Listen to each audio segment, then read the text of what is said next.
It's July 29th. We're on Daf Zayin Amud Bet, Masekhet Taanit. We are 10 wide lines down from the top, not the skinny lines, the wide. Or it says Amar Rav Chisda. Rav Chisda says. Now this is going through the Meiri in his Perush says that this sugya is presupposing a fundamental belief of Judaism, which is that the withholding of rain, of course, is a sign of Hashem's providence over the Jewish people, or His correction of the Jewish people, as the case may be. And so, all of these suggestions, he says, "V'kulan emet." All of the suggestions that the rabbis give as to what precipitates a lack of rain, they're all true. In other words, they're not to exclude one another. So what we're going to see is a list of different avonot, different sins, averot, that could cause a withholding of rain, but that doesn't mean that they're not mutually exclusive. These could all be the reason why Hashem would withhold rain. Different averot that the people do. And so it says, Rav Chisda says that he says, "Ena geshamim ne'etzarin ela bishvil bitul terumot u'ma'asrot." That the reason for the withholding of rain is because people neglect to give terumah and ma'aser. These are the tithes and the gifts to the kohanim that are given from the produce. Where does he learn this from? Shene'emar tziyah gamchom yigzelu memeshelek. That literally, what this means is dryness and heat steal the waters of the snow. Mai mashma, what does this mean? Tanat devei Rabbi Ishmael b'shvil dvarim shetziveti etchem. The word tziyah means tziveti, things that I commanded you, b'imot hachama.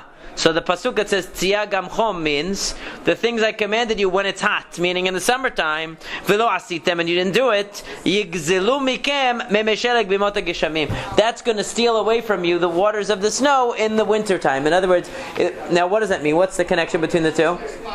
What's the connection between the two? What's the hydrate? What? If they don't give terumah and ma'aser, they don't fulfill the mitzvot with the produce, so they're not going to have rain. You're not going to give to the needy. You're not going to have yourself. Right. In other words, it's the same thing. Right? In other words, I'm providing you with ample provisions here, so you have to use it for the mitzvah. If you don't use it for the mitzvah, I'm not going to give you the rain, because the rain is the means by which we get the tivua, we get the produce. So what are you doing? If you're not giving terumah and ma'aser, where's it going? Yourself, right? You're keeping it. So if you're going to be greedy, fine, I won't give you anything then. You're going to keep it all for yourself? No rain. So that one we can understand very easily. If the people are using the tvu'ah, they're using the grain for selfish, when they're using it to fulfill mitzvot, so therefore they recognize it's really a gift from Hashem. They recognize a gift from Hashem, so when they get it, they fulfill all the mitzvot with it, they share it with others, they realize it doesn't really belong to them. These other people who are entitled to have it. But when they're becoming selfish, Hashem takes back the rain and says, "You thought that was yours? You thought that the grain was yours? Well, I'm going to remind you that it's not yours, it's actually mine. Because when I withhold the rain, you're not going to have anything." So that's what Rav Chisda says. It makes a lot of sense. Where can I use it? Sure, please do. Thank you. Amar Rabbi Shimon ben Pazi. Rabbi Shimon ben Pazi says, "Ena geshamim ne'etzarin ela bishvil misaperei lashon hara." Uh-oh, we're in big trouble. The rain is going to be stopped for people saying lashon hara. Shene'emar, interesting pasuk here. Ruach tzafon techolel geshem. The northern wind gets rid of the rain. Upanim nizamim lashon sater. And an angry face, secretive talk or false talk. In other words, Rashi explains here that the wind comes to take away the rain. Okay, he says that upanim nizamin.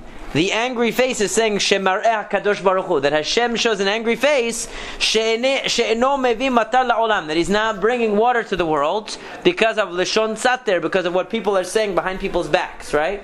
Lashon sater means secretive talk. You don't say lashon hara in front of the person. You say it behind their back. Of course, if you're a good misaper lashon hara, right? How can you say? So he says. So this pasuk is saying that the northern wind is going to come and blow away the rain because Hashem is upset with the lashon hara. Why use the lashon sater? Why not just use lashon hara? That's what the pasuk is. The pasuk uses. That's from Mishle, from I think that's from Kohelet, probably, right? Or is it from Mishlei? Yeah. Okay, Mishlei. Mishlei. Yeah.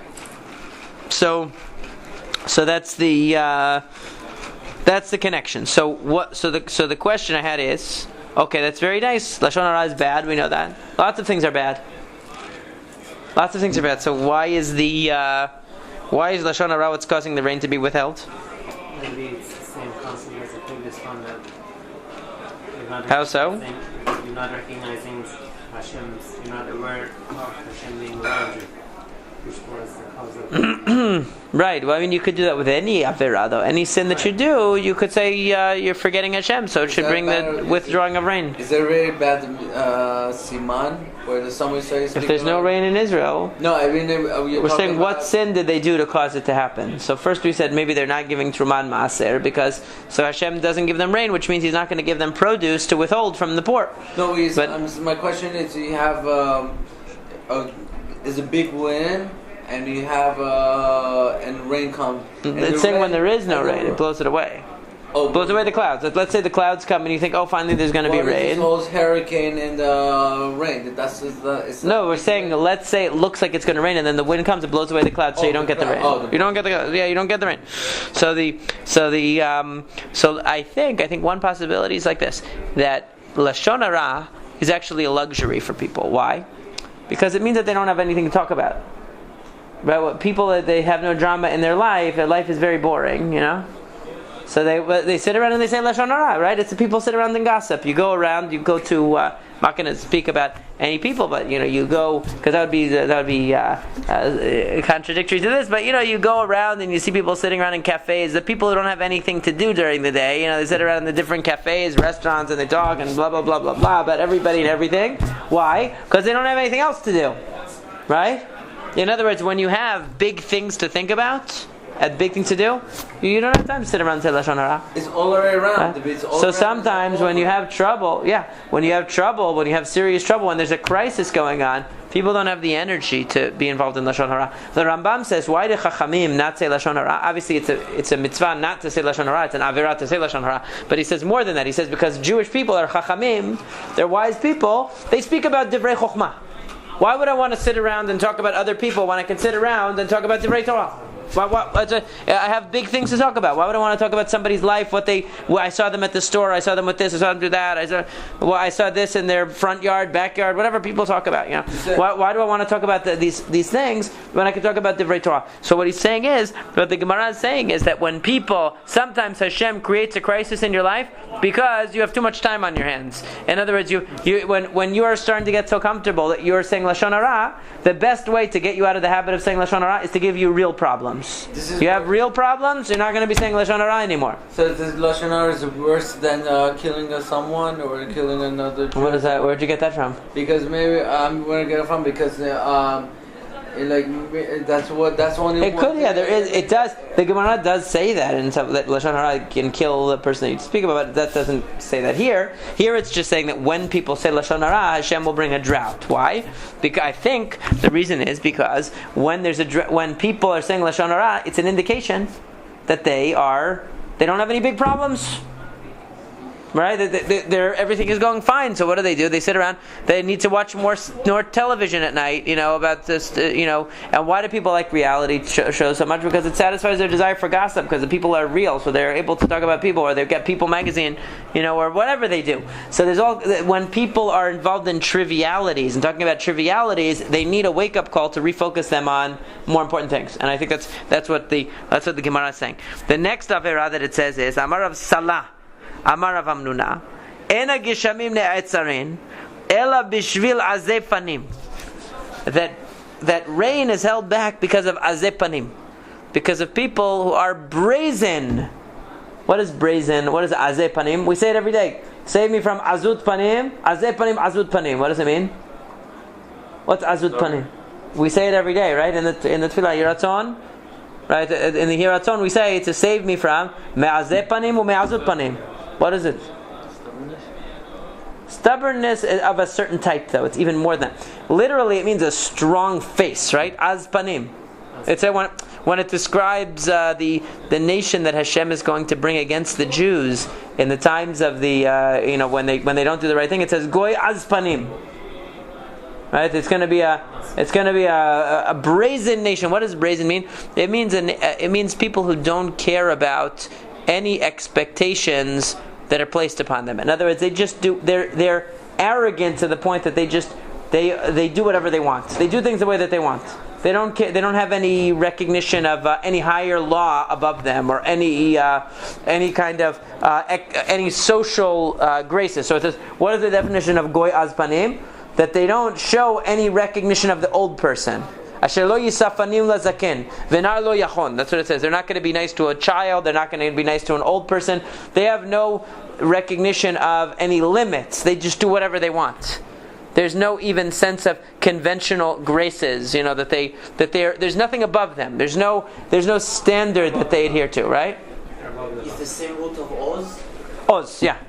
So azpanim means that nothing holds them back. They just do whatever they want. You can't stop me. Who do you think you are to tell me what to do? That's azpanim. So people as azpanim are the worst people to work with because it's very hard to rein them in. They get in your face. So what are you going to do with them? You can't control them. There's nothing to control them. So it says gishamim come or withheld because of azepanim. Shene'emar vayimanne'u revivim umalkosh lo haya. It says that the rain was withheld, and Malkosh is the late rain, didn't happen. Umetzach isha zonah hialach. You had the forehead of a straying woman, okay, a prostituting woman, okay, and the end of the pasuk is me'anti kalem. You refuse to be embarrassed. This is the beginning of Yirmiyahu. So, in other words, why was the rain withheld? Because you had arrogance. It is a type of arrogance more than stubborn. It's a type of stubbornness. It's a type of arrogance, though, but an assertive type of arrogance that we're going to do whatever you want. We want. Oh, but I'm only a child. I don't care. I'll, but it's an old man. I don't care. I'll throw him aside. I don't. They don't have any sense of limits. Okay, that's the azpanim. So azut panim is arrogance, essentially. It's a type of self-assertive arrogance. So what is the Gemara saying by saying Geshamim are going to be withheld? Because it's not even the Gemara, that's what Yirmiyahu says. They had an arrogance, so Hashem took away the rain.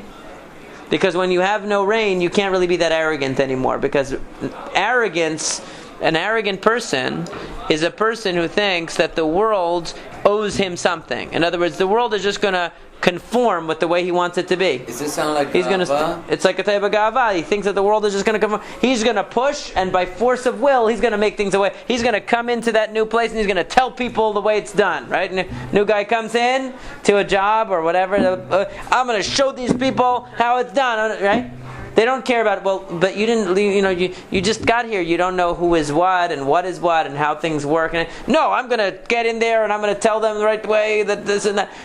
So there are people like that. They just come in and they just. So what happens to people like that is usually they fail in the end because they never take the time to actually understand the dynamics of the situation that they're in. But that's another story. But here, what it's saying is azeh panim, because they don't have any recognition of a law above them.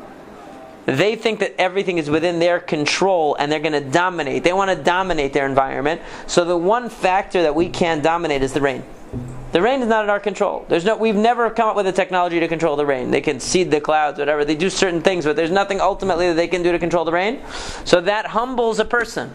So if the issue is arrogance, withholding the rain can humble a person because it's something that they can't gain control over. And then the Gemara goes on a little bit of a side point. That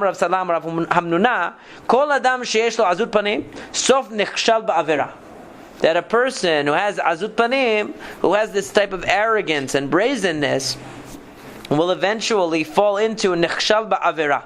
He will eventually fall into a sin. And the sin that it's usually referring to when it says nichshal ba'avera usually means a sexual impropriety. Okay, that's usually what it means. Okay, why is that true? Why will the azut panim lead to that? So Rabbi, this you're trying to all they're saying this right now, the lashon hara that's caused a problem. No, now we're talking about azut panim. I know azut panim is almost it's like a lashon hara that does the clouds, the wind blows the cloud, or that's what causes all the with lashon hara and Well, azut panim is a little different because azut panim, I think, misaprei lashon hara are because they're talking about trivial things because they don't have any. So Hashem gives them a bigger problem to make them forget about the trivialities of life. That's why withholding the rain corrects the problem of misaprei lashon hara, because misaprei lashon hara have too much time on their hands and they're too comfortable. They need to have a bigger problem to focus on because obviously they are they're living too comfortably and they're too busy talking about other people's lives. Okay, azut panim is something else. Azut panim are people who are arrogant, so therefore they feel that they're going to dominate their environment and nothing is going to stop them. No requirements, no laws, no standards, no expectations. They're going to do what they want and they're going to stake their claim and they're going to dominate. And so what happens? What's have to do with the rain? Because what is one thing that they can't control? What is one they can't control? They can't control rain. If rain is withheld, all of a sudden that same person who said, I'm on top of the world and I control everything, all of a sudden they're impotent. They can't do anything because there's no rain. That means there's no food, and that means that there's no crops, and that means that it shows that they're not able to control everything. So that's why. But it says that anybody who has azut panim is going to be nichshal ba'avera. Why would he be nichshal ba'avera? It's very interesting because what do you find is the most common indiscretion of politicians? Right? What? It's nichshal ba'avera. Right? They're always nichshal ba'avera with some woman. Right? Isn't that interesting? Exactly in the Gemara. Right? Anybody who has azut panim is sofo nichshal ba'avera. Why? What's the reason? They're the center of the universe. Yeah, it's an error. They're the center of the universe, and they're just going to go out there and they want to dominate. They just want to possess and dominate anything that catches their fancy. They don't have any sense of, well, I have a higher standard above me, or I have a commitment to a spouse or anything like that. No, I'm everything. Everything is me. It's about me, and I'm going to dominate and take anything that I can. They get into that mode of dominance, and conquest, right? Like a lot of people who are, Don Juan type of people, they're into. It's about the conquest. It's not about even the momentary avera. It's about the arrogance, right? Those very suave player type people, right? They're about dominance and conquest. They want to be able to, to be able to say that they were with so many women and had all this, that's part of their identity, and that's exactly what these politicians are. Look at these politicians, Bill Clinton, whoever. It doesn't matter. Even some of the Israeli ones, they got in the same. It's the same. Nichshal ba'avera means that they stumble in the sexual immorality. Yeah, because they don't have a sense. Yeah, nichshal is to stumble, like lifnei iver lo titen michshol. Michshol is something that you stumble on. Nichshal is to stumble. So we always say, Hashem, that we shouldn't be shelo nikashel, shelo nevosh v'onekavon nikashel. Nikashel, we shouldn't stumble. Okay, nichshal ba'avera is he's going to fall into the sin. Why does he fall into the sin? Because he's so involved in his own ego and his desire to dominate that he's going to also trample the restrictions on sexual behavior, because he says they're not going to get in the way of my dominating what I want and taking what I want and all that. That's exactly what happens. Of course, what really ends up happening is that that's what dominates them. Their desires end up dominating them. They're not really dominating things. They're being dominated. They just don't realize it. Ezeu gibor, right? Koveshet yitzro. That guy really isn't dominating anything. He's really being dominated. He just doesn't realize it, and eventually he gets destroyed by it. They all get undone by that. Eventually, it pulls them all down. Anyway. So, moving forward, and it's interesting because remember, what's his name, who was the big anti-prostitution crusader, and then he ended up that he was the biggest customer. What was his name again? I forgot his name. From New Jersey, right? Oh no, was he from New York? Yeah, from New York, right? What was his name again? I can't remember. All right. Anyway, he was disgraced, and anyway, doesn't really matter. Yeah, it's Spitzer, right? Who? Yeah. Spitzer, that was his name. Spitzer? Yeah, so the guy who was the biggest, he also was kind of an egotistical type of guy, and whatever. Anyway, So many of them are. And also his lieutenant. Also was involved in it? No, he also, after At least Mr. Oh, he was involved in something else, so I thought, right? So it might have been. Oh, it was the same thing? I don't remember now. It's been too long. Okay. So, you're talking about that guy. You're talking about the blind guy who took over. Third. He was the third. Oh, he's the third one. Okay. Because he was also involved in that stuff. They're all involved in it. It's unbelievable. Even Martin Luther King Jr. You know, what a greater tzaddik do you have than that? All right. Anyway, yeah. So obviously he had some dreams that weren't so good. He didn't talk about those in the speech. Yeah. Yeah. What were you gonna say? Reverend one. Yeah, Reverend Doctor. Yeah. Rav Nachman bar. Okay, wait. Right. Rav Nachman amar biyadua shenichshal ba'avera shnemar ayalach v'lo nemar yiyalach. That's very interesting. He says, Azut panim. So up till now, what did we say? We said that azut panim, this arrogance of the person, is what causes them to do the avera. Right? Rav Nachman says actually it could even be the opposite. It's true, but it could also be the opposite, which is that when he has azut panim, it shows that he was already nichshal ba'avera. Why? Because it says you had the forehead hayalach. You already had the forehead of an isha zona, of the straying woman. Meaning that you've already done the avera. That's why you're so arrogant. So how would that work? We understand why the arrogant guy ends up falling into immorality. Why does immorality lead to the arrogance? What's the reason? I think after a person might do it, becomes natural, and then he justifies it. That's right, exactly. We are great at self-justification and rationalizing, right? So when a person falls into an avera, they all of a sudden say, I can do whatever I want. I'm entitled to it. I only have one life to live, and I want to do whatever I can get away with. So the person, at first he might feel guilty about what he does, but it ends up morphing into a type of arrogance because he wants to say, if I'm humble and I really look at the situation, wow, I was nichshal ba'avera, it's really bad, I was involved in that avera. But if they're able to cover it up and say, no, I had every right to do it, and in other words, it's a post-avera justification, right? So it works on both sides. Sometimes the arrogance can lead you into the trouble. Sometimes the avera leads you to the arrogance because you need to have it's a defense mechanism, we call it in psychology, right? You have to cover up, you have to defend, you have to rationalize, and it leads to that type of arrogance. Very interesting. See the psychological insight of the Chachamim. It's so deep. Each one of these lines, a person will just read it, Oh yeah, azut panim, oh yeah, masapel lashon hara. But they don't look at there's an idea in all this. There's an idea in all of this that that's very profound. Every one of these is chokhmah. So. Okay, Amar Rabba bar Rav Huna, Kol Adam sheyesh lo azut panim mutar lekroto rasha. Very interesting. Anybody who has azut panim, you can call him a wicked person. How do we know that? Shene'emar, as it says, He'ez ish rasha b'fanav. So the way they're reading the pasuk is that a person who is He'ez ish, if a person is arrogant or brazen, then rasha b'fanav, you can call him a wicked person to his face. Okay, literally, it doesn't exactly mean that. Literally, it means that if a person is brazen, you can tell it on their face. No, but this is saying that you can call him a rasha to his face if he's has azut panim. Why? Why should that be? Normally, you can't do that, right? But what's the purpose? Normally, you're not supposed to call somebody a rasha. It's not appropriate to call someone a rasha. Who are you to judge the person? Right. You can't judge a person. Right. Normally, you don't call a person a rasha. You say they made a mistake, they whatever. But to call someone you're a rasha, not allowed to. So how could someone with azut panim? Why are you allowed to call them a rasha? What purpose does it serve calling him a rasha? That's a good question too. Why would you want to call them a rasha? Right. Approve him. To approve him to One is like the rasha at the ben rasha at the seder, haket shinav, to put the person in their place.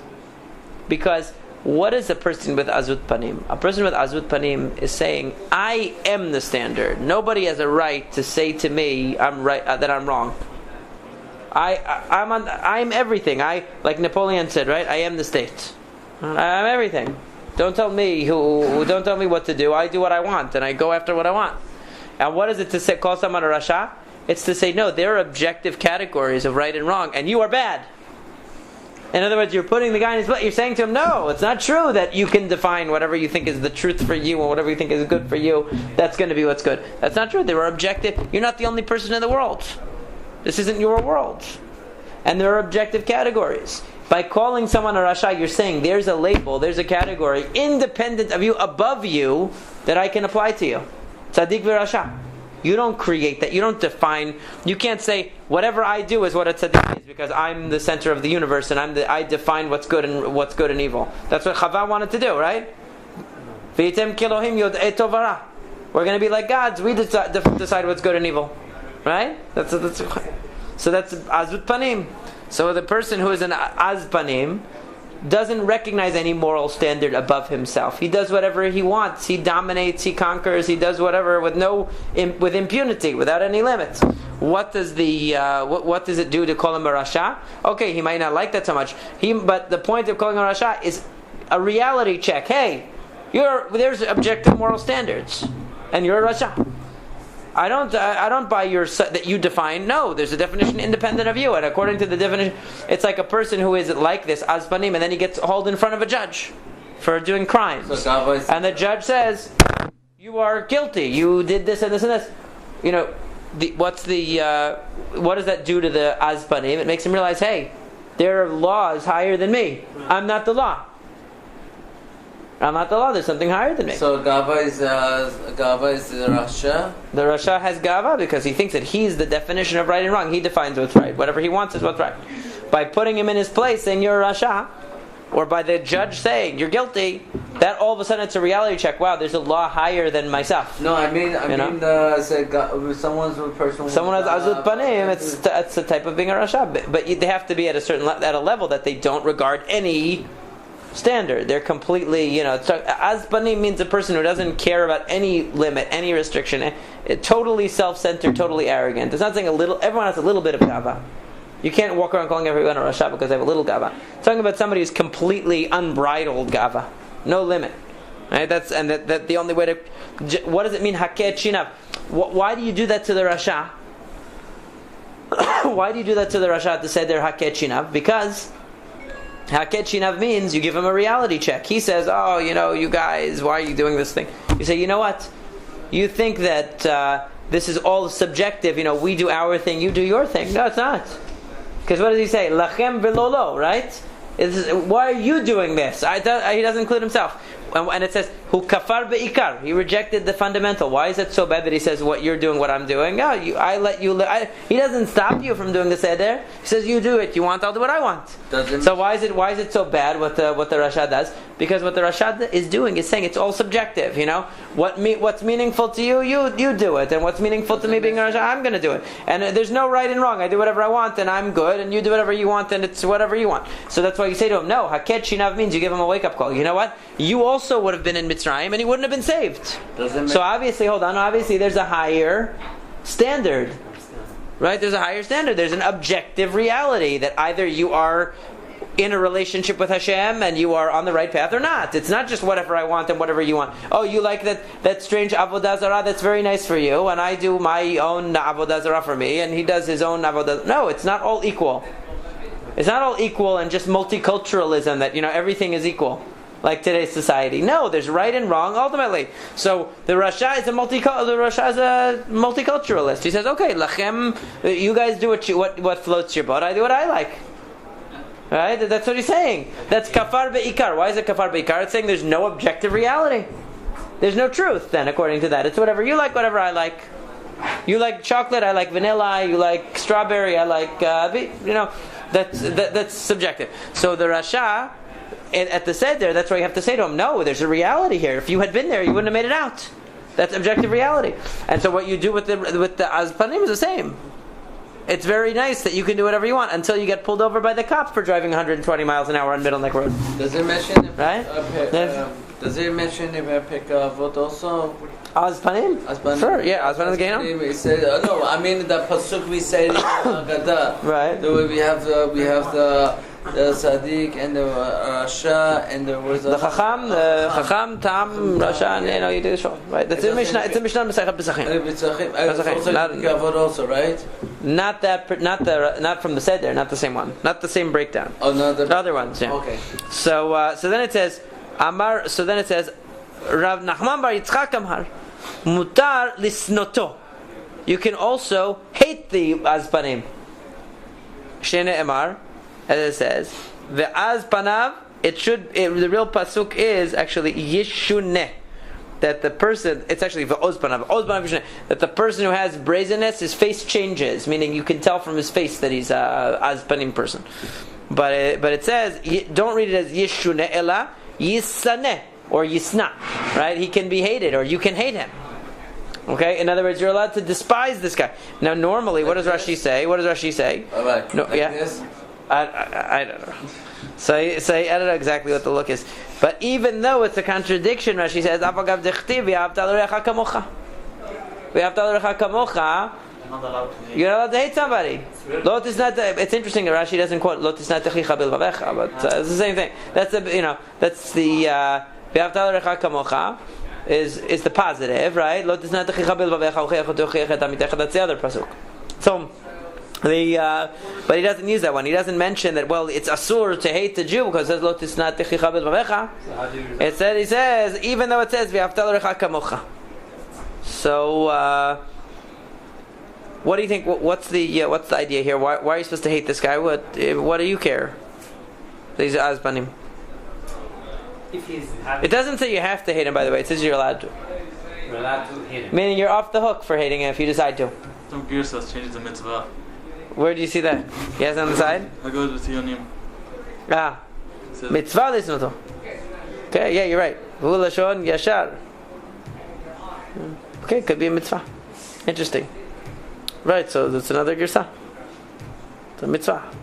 So still though, even if whether it's a mitzvah or not, Rashi doesn't seem to have had that because he says even though it says okay, it says mutar listen to Rashi has. Right. Either way, what's the idea here? So the pasuk that Rashi quotes kind of brings it out because your obligation to care about another person is because they're part of the group, and azpanim is somebody who looks down at everybody. He doesn't care. Everyone else for him is just a prop. He doesn't have any concern for other people. He doesn't have any empathy. He doesn't have any feeling of connection. He doesn't view himself as part of Klal Yisrael. He doesn't view himself as part of Klal Yisrael. He doesn't view himself as Re'acha.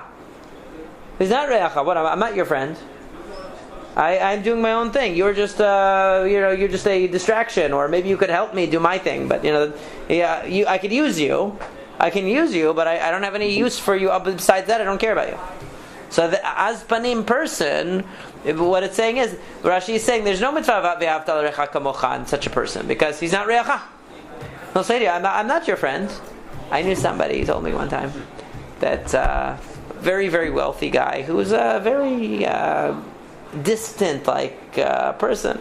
He's a Jewish guy and he's a philanthropist. He must be a decent guy, but very kind of like aloof is the right word. He's very aloof. So one day, they were at not Rabbi Aloof, aloof in English. Aloof in Hebrew is a good thing. Aloof. It's just like, distant. So one day they're at a party, and this guy that I know says about, this friend of mine says about the wealthy person, oh, this is my friend so-and-so. And the wealthy guy said, we're not friends, we're acquaintances. He's a tough guy, But the point is, it's azpanim, right? You say he's my friend. I'm not your. Who says I'm your friend? I'm not your friend. Yeah. Don't count on me. Don't call me. Right? It's like they said the story about the guy. The king is looking for a new soldier in the army. So this little old Jewish guy comes, and he says, I heard, he says, what are you doing here? He says, I read your advertisement about you're looking for a army soldier. The guy says, this little tiny Jewish guy, he says, are you a soldier? He says, no. He says, do you know how to use weapons? You know how to fight? He says, no. Says, can you be a commander? You're good with strategy. He says, no, I don't know that either.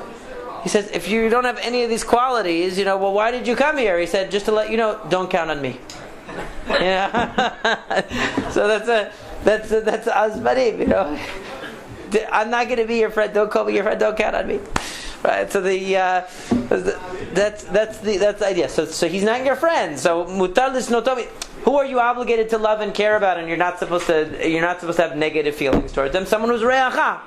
But az panim, he holds himself above everybody else. He's not part of the group. He's not re'acha. That's what it's trying to say. It's trying to say that you should understand, because he's out of the community. He takes himself out of the community.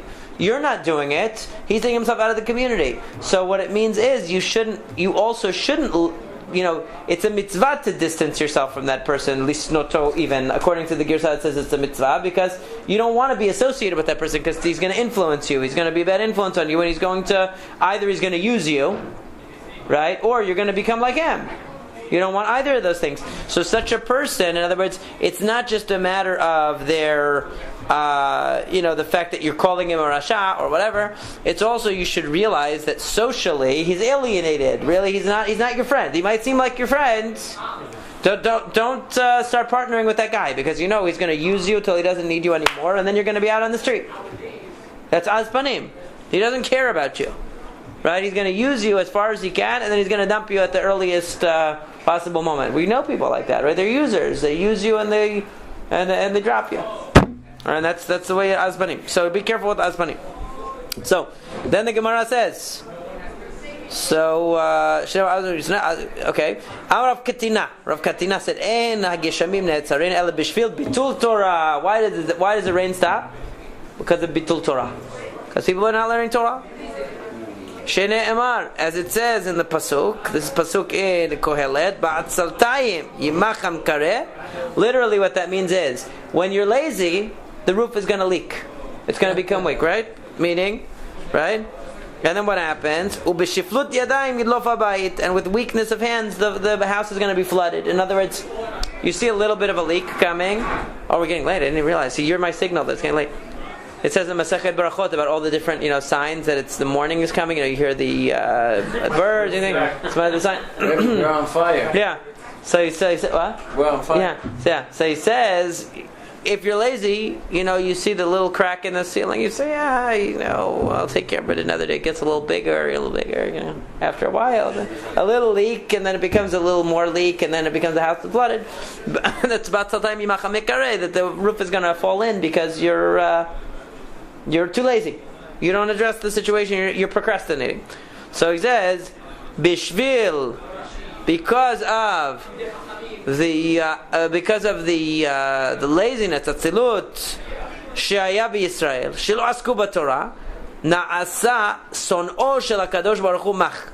Because of the laziness of the Jews that they didn't learn Torah, the hater of Hashem became weak. What is the hater of Hashem? That's just a euphemism. The Gemara doesn't want to say Hashem became weak. Because that sounds we don't want to say that. It's like giduf. It's like blasphemous to say Hashem is weak. So it says Son'o shel HaKadosh Baruch Hu became mach. Why? Shneimar hamikkareh. Because ve'en mach el ani. Because what does mach mean? It means poor. Shneimar ve'machu me'erkecha. Ve'en mikkareh el HaKadosh Baruch Hu. Who is the one who gives the roof? Shneimar hamikkareh b'mayim aliotav. That's from the Mizmor that we read on Baruch Nafshi from Rosh Chodesh, right? The one who makes the roof of the heavens is Hashem. So what does it mean? When the Jews are lazy, meaning they don't learn Torah, it's as if, kaviyachol, they are weakening HaKadosh Baruch Hu. That he's becoming poor. He can't provide them with the rain anymore. That's what it means. In laziness, the roof becomes weak, means that Hashem becomes unable to provide us because we are, it's as if, kemish en bo koach lorid talumatara, she says. It's as if he doesn't have the strength to provide rain. Yeah, so what does that mean? What do you think this means? We're not worthy. We're not learning Torah. We're not worthy to get the rain. But it mentions the laziness. So it's interesting. I mean, why is it the lazy, right? Lazy times. Right. But why is it specifically? It doesn't just say bitul Torah because they didn't learn Torah. It says that they were lazy. Because of the laziness, Hashem doesn't have the. If they're showing laziness in the interesting. Yeah, it's like going to be that's a good one. That's good, right? So lazy is not. Yeah, Is it that it's like Torah? because of, the laziness leads to bitul Torah. In other words, if they're not learning Torah because they are so busy with tzarot or whatever, okay, that's that's more understandable, let's say. But if it's a laziness factor, laziness means what? What do we define as lazy? What does lazy mean? I don't feel like doing it now. I don't feel like. What are you doing instead? Relaxing. Right, he's relaxing. So it's similar a little bit to the Misaprei Lashon Hara. Right? It's a Misaprei Lashon Hara. Why are they doing Misip? Why are they saying Lashon Hara? Because they don't have a life. They don't have anything going on in their life that's significant, so they're talking about everybody else. Why are the people not learning Torah? Because they're luxuriating. So Hashem says, if you're luxuriating, I'm going to luxuriate too. I'm not going to give you the rain. Okay, so the point is that the zechut of the Jewish people is that they work hard in Torah. When they're working hard in Torah, Hashem says, I don't want to give you trouble. Right? I don't want to give you trouble to stop you from learning the Torah. So I'm going to provide the rain amply because I want to make sure that you don't have trouble. But if I see that you're lazing around anyway, why should I go to the why should I provide you with extra to make life easier for you? If I see that you're abusing it, when things are going well, you sit back and instead of actually laziness is just a procrastination, not investing your energy in what you should really be pursuing. So if I see you're not fully investing the energy anyway, why should I make your life easier? For what benefit? For what gain? So okay, I'm just going to let things stay the way they are. I'm not going to provide the rain. So it's saying the fact that they're not utilizing the comfort and the time and the energy that they have for pursuing important matters, for pursuing divrei Torah. Hashem says, okay, so I'm not going to give you that luxurious life anymore. And that's Hard statement. Right. Yeah. Well, that's why even the Gemara says Son'o shel HaKadosh Baruch Hu. It doesn't even want to say it. Doesn't even want to say that. Doesn't even want to say it, but that's Right. what the reply is. Can I talk about Hashem like this? Right. Hashem became, Right. Weak. Right. It's as if right. That's what they're saying. Yeah. Invitations, but making such a statement, writing such a thing is sacrilegious. Right. It sounds sacrilegious. Even the way they word it is to. The way it's worded, Right. It sounds a little sacrilegious a little bit. Right. It's as if. What Hashem became weak, what Right. Hashem has certain. I think the idea is that Hashem has certain rules and principles that even He follows in the way that He interacts with the Jewish people and runs the world. So Hashem, it's like Hashem. Does Hashem want to bring the Mashiach today? Of course. He wants to bring the Mashiach today. So then what's the problem? We are actually stopping HaKadosh Baruch Hu from bringing the Mashiach. It's we're weakening him, so to speak. Obviously we don't take that literally, but it's as if we're taking the power away because it's in our hands. So that's what it's saying, right? That's what it's saying. Hashem wants to bring it right now. Whose fault is it? Yours? Mine. Right? We're holding him back from doing it. So that's what it's saying. It's saying Hashem wants to, but even He has rules that He follows in dealing with Bnei Israel, and when they're not worthy of certain things, He doesn't give it to them. So it's as if Hashem wants to give you the barakah. He wants you to live the comfortable life so you can learn Torah. But if you don't use it for the right things, He's not going to. That even according to His own standards, policy, He's not going to do it. His hands are tied, so to speak, just like today. And that's it. I think we'll stop here and Hashem continue.